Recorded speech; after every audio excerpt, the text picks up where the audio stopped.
Right? I mean, you have 20 amino acids, you have n number of positions, right? I mean, the possibilities, if you don't sort of constrict the design space, is enormous. And then if you think about entire systems, right, if you're actually engineering a whole cell, the number of modifications you can make at each position of the genome is huge, right? So I think that, you know, and Francis Arnold spoke yesterday and actually talked about this very nicely in the space of protein engineering, right? Which is that we don't need to search the whole design space for a given protein, right? We can actually constrain the search to a much narrower space, and that's really where we're going to see changes in functional activity. And so, I believe, and I have seen that with protein engineering, also enzyme engineering discovery, but also just broader kind of engineering of systems, right? And so I think you see different approaches in the field.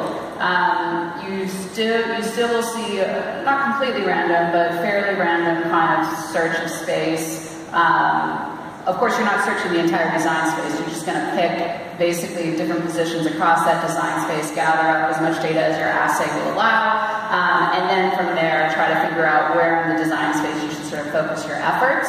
But we have a lot of data that is accumulating and collecting, both on, even in the context of enzyme families, enzyme structure, right? And we can begin to now a priori sort of feed that into our design search, so that we can begin to really narrow in a priori kind of where we want to search in the design space, constrain it up front, and then, you know, kind of integrate that going forward. So that's what I see in synthetic biology is you still see a distribution of methods, but very quickly you're going to get sort of a more focused search within a design space if you really want to get your systems working. Otherwise, you just can't search the space.